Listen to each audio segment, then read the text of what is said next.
Assalamualaikum warahmatullahi wabarakatuh. Kembali lagi dengan saya Rahmawita Hidayah dengan NIM 1914080011 dari jurusan Tadris IPA Fisika A. Video ini adalah video ke-8 dari mata kuliah Metodologi Penelitian 1 dengan dosen pengampu Ibu Dr. Milyasari SPD MSI, Fakultas Tarbiyah dan Keguruan UIN Imam Bonjol Padang. Materi yang akan kita bahas pada hari ini adalah bab 4 hasil penelitian dengan subtopik yang pertama, pengertian deskripsi data hasil penelitian dan cara menyusunnya dengan contoh pada penelitian eksperimen, deskriptif, korelasi, PTK, kepustakaan, dan mix. Yang kedua, hasil penelitian untuk setiap tahap pada model-model penelitian R&D. Yang ketiga, memperjelas analisis data hasil penelitian pada penelitian eksperimen, PTK, deskriptif, mix, dan korelasi dengan contoh.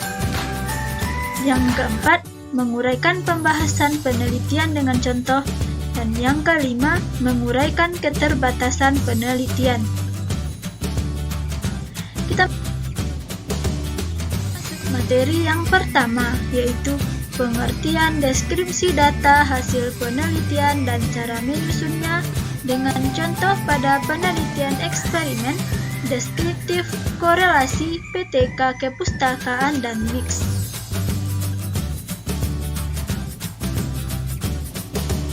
Yang pertama, pengertian deskriptif pada data hasil penelitian.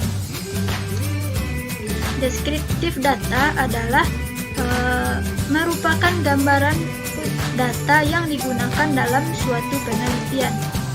Hasil penelitian adalah bagian yang menyajikan hasil dari penelitian dalam bentuk data atau ilustrasi, seperti gambar, foto, diagram, grafik, tabel, dan lain-lain. Dalam menggambarkan data yang berguna untuk memperoleh bentuk nyata dari responden, sehingga lebih mudah dimengerti peneliti atau orang lain yang tertarik dengan hasil penelitian yang dilakukan.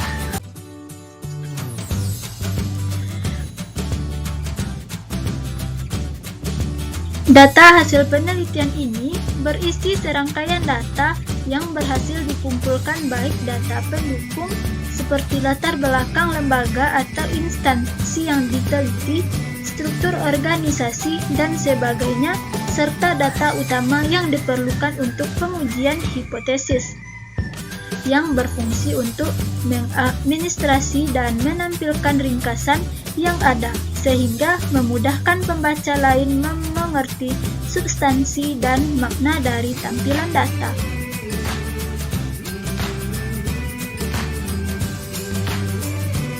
Pada bab 4 ini dimuat analisis data. Jika digunakan analisis statistik, maka subbab akan hasil analisis data ditulis di bagian akhir laporan yang menunjukkan hasilnya saja, sedangkan perhitungan statistiknya ditampilkan di halaman lampiran. Apabila pada metode analisis data dituliskan H0 dan H1, maka interpretasi hasil penelitian perlu disebutkan jawabannya, bahwa H0 ditolak sehingga H1 diterima atau sebaliknya.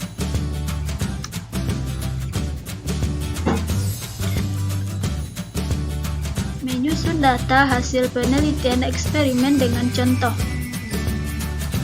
Yang pertama yaitu hasil pretest atau post-test, kemudian hasil observasi, hasil analisis data, yaitu meliputi uji normalitas, uji homogenitas, uji hipotesis, dan pembahasan. Contohnya dapat kita lihat pada layar berikut.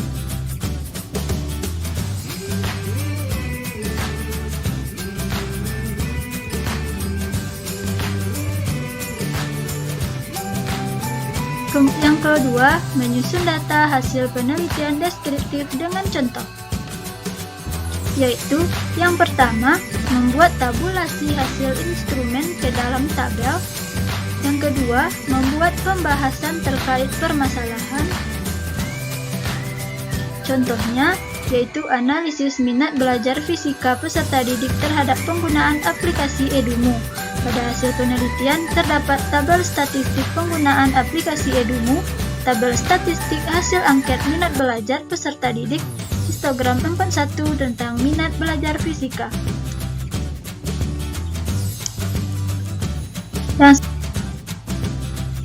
Menyusun data hasil penelitian pengembangan dengan contoh, yaitu menyajikan bertahap pengembangan, hasil validasi ahli, hasil respon siswa, dan hasil revisi.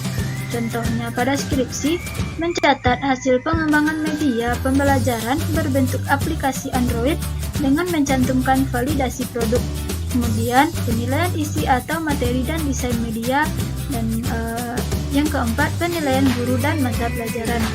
Dan begitupun data hasil penelitian untuk jenis-jenis penelitian yang lainnya, bahwa dalam hasil penelitian ini dibuat per tahap terkait dengan permasalahan yang diteliti dan hasil dari analisis data yang diperoleh setelah melakukan penelitian.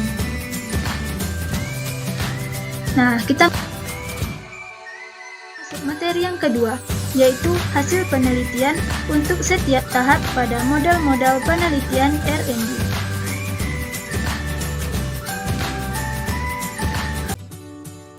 Yang pertama yaitu model yang dikemukakan oleh Sugiono. Yang pertama, potensi dan masalah. Yang kedua, mengumpulkan informasi sebagai bahan untuk perencanaan produk tertentu yang diharapkan dapat mengatasi masalah serta mencakup studi literatur seperti ruang lingkup produk, keluasan penggunaan, kondisi pendukung agar produk dapat digunakan, keunggulan produk, keterbatasan produk, untuk mengetahui langkah-langkah yang paling tepat dalam pengembangan produk. Yang ketiga yaitu desain produk yang meliputi menghasilkan sistem kerja baru, membuat rancangan berdasarkan penilaian terhadap sistem kerja lama produk, mengkaji referensi mutakhir yang terkait dengan jenis kerja yang modern. Yang keempat, hasil akhir berupa produk baru yang lengkap dengan spesifikasinya.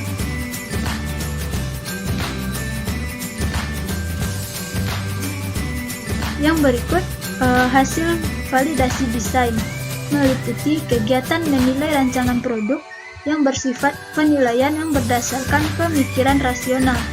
Yang ketiga, menghadirkan beberapa pakar untuk memvalidasi produk dan mengetahui kelebihan serta kelemahan dari produk atau media yang dikembangkan.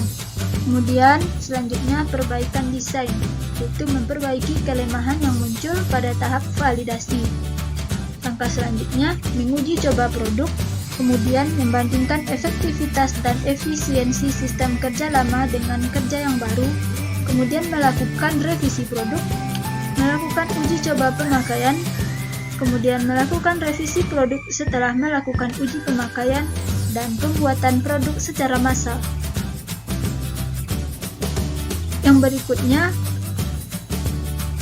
model 5 tahap. Yang pertama, tahap penelitian pendahuluan yang meliputi menggali masalah penelitian, melakukan pembahasan masalah, melakukan pembatasan masalah, merumuskan masalah, mencari penyebab masalah, menganalisis kebutuhan, melakukan analisis hubungan antara masalah dan penyebabnya. Kemudian yang kedua, tahap pengembangan produk, meliputi konsep dasar dan filosofi produk, tujuan utama dan khusus, pendekatan, strategi atau metode, rancangan materi, evaluasi, dan tindak lanjut. Yang ketiga yaitu tahap validasi produk yang dengan melakukan uji validasi terhadap model dengan beberapa metode. Kemudian selanjutnya tahap uji efektivitas, yaitu melakukan uji coba kelompok terbatas, melakukan uji coba kelompok lebih luas, dan melaksanakan pengumpulan data. Dan yang terakhir, tahap diseminasi, yang meliputi presentasi di forum-forum ilmiah baik tingkat nasional dan internasional. Penulisan artikel di jurnal ilmiah, baik nasional maupun internasional, dan menerbitkan buku. Yang ketiga, memperjelas analisis data hasil penelitian pada penelitian eksperimen, PTK, deskriptif, mix, dan korelasi dengan contoh.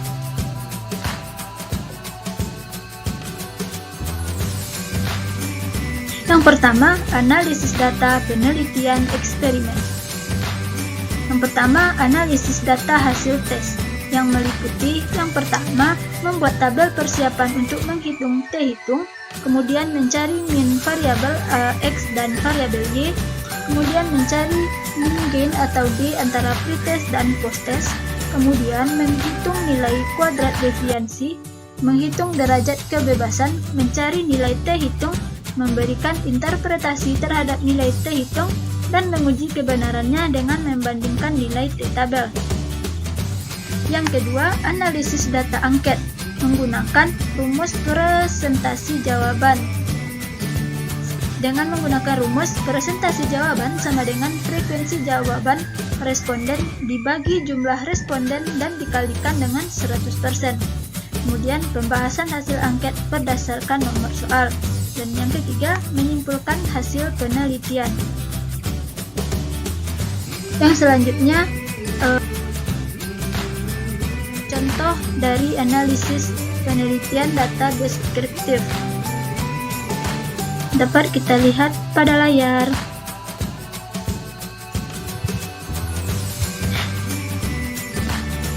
Selanjutnya, analisis data PTK. Analisis data PTK atau penelitian tindakan kelas adalah kegiatan mengamati, menyelidiki, menjelaskan, dan mengaitkan informasi terkait kondisi inisiasi proses pembelajaran dan hasil belajar untuk menarik kesimpulan tentang keberhasilan langkah perbaikan pembelajaran. Analisis data dan interpretasi data dari data yang dikumpulkan saat melakukan penelitian tindakan dapat dilakukan sepanjang proses penelitian. Analisis data dalam penelitian pendekatan statistik, uji beda, uji korelasi, dan lain-lain. Penelitian tindakan dengan pendekatan kualitatif sebaliknya menggunakan analisis naratif kualitatif atau menjelaskan dan mengartikulasikan pengetahuan yang diperoleh selama pelaksanaan tindakan. Yang berikutnya, analisis data penelitian deskriptif. Statistik yang pertama yaitu statistik deskriptif. Dengan langkah memasukkan hasil olahan data ke dalam tabel, kemudian mengolah data menggunakan aplikasi SPSS. Kemudian melakukan uji asumsi klasik, meliputi uji normalitas menggunakan alat uji analisis metode Kolmogorov-Smirnov. Kemudian melakukan uji multikolonialitas, melakukan uji heteroskedasitas, dan melakukan uji autokorelasi. Kemudian yang selanjutnya uji hipotesis meliputi uji T, uji F, dan uji koefisien determinasi. Yang berikutnya, analisis data penelitian mix. Yang pertama, untuk data kuantitatif, langkah-langkahnya yang pertama mencari statistik deskriptif dengan cara menentukan mean, menentukan standar deviasi, menentukan kategorisasi IQ dan IPK, kemudian statistik parametris, yaitu untuk menguji hubungan antar variabel, uji korelasi sederhana. Kemudian untuk data kualitatif, langkah-langkahnya yang pertama teknik analisis data. Teknik analisis data ini meliputi reduksi data, model data, penarikan atau verifikasi kesimpulan, dan penyatuan. Kemudian, teknik pemeriksaan keabsahan data dengan melakukan uji kredibilitas, keteralihan, dan kepastian. Materi berikutnya, analisis data hasil penelitian korelasi. Tujuan analisis, teknik analisis atau korelasional bivariat dan multivariat, kemudian menguji keabsahan data dengan melakukan uji validitas dan uji reliabilitas. Kemudian, melakukan teknik analisis kuantitatif untuk pendahuluan, analisis uji hipotesis, dan analisis lanjutan. Hasil analisis biasanya dilaporkan dalam bentuk nilai koefisien korelasi atau koefisien regresi serta tingkat signifikansinya di samping proporsi variansi yang disumbangkan oleh variabel bebas terhadap variabel terikat. Yang keempat, menguraikan pembahasan penelitian dengan contoh. Tujuan pembahasan. Yang pertama, menjawab masalah penelitian, menunjukkan bagaimana tujuan penelitian dicapai. Yang kedua, menafsirkan temuan penelitian. Yang ketiga, mengintegrasikan temuan penelitian ke dalam kumpulan pengetahuan yang telah mapan. Yang keempat, memodifikasi teori yang ada atau menyusun teori baru. Yang kelima, menjelaskan implikasi lain dari hasil penelitian termasuk keterbatasan penelitian. Selanjutnya, pembahasan penelitian eksperimen. Yang pertama, menjelaskan garis besar hasil pengolahan data, menjelaskan perbandingan hasil analisis data antara kelas yang digunakan, menjelaskan rumusan hipotesis, menyimpulkan hipotesis yang dibuat, menjelaskan keseluruhan data yang sudah dianalisis, dan menyimpulkan keterkaitan judul penelitian dengan hasil analisis data dan rumusan hipotesis yang dibuat. Selanjutnya, pembahasan penelitian deskriptif. Yang pertama, menjelaskan tujuan penelitian, kemudian menjelaskan poin hasil penelitian bahwa kebanyakan siswa tidak menyukai pelajaran fisika, kemudian menjelaskan faktor yang berkaitan dengan penyebab kesulitan belajar fisika peserta didik, dan mencantumkan hasil analisis data setelah dilakukan uji instrumen, dan menjawab rumusan hipotesis. Langkah selanjutnya, menjelaskan kesulitan peserta didik dalam belajar fisika, kemudian menjelaskan solusi untuk mengatasi kesulitan siswa dalam belajar fisika, serta memberikan solusi kepada guru untuk memberikan motivasi kepada peserta didik. Yang berikutnya, pembahasan penelitian kepustakaan. Yang pertama, pembahasan data nilai awal, meliputi menjelaskan tujuan penelitian, kemampuan awal kedua kelas, kemudian menjelaskan analisis data awal, membandingkan nilai uji normalitas yang diperoleh, membandingkan nilai uji homogenitas, menarik kesimpulan. Kemudian, pembahasan data meliputi nilai akhir uji kesamaan dua rata-rata pada hasil belajar fisika dari kedua kelas eksperimen.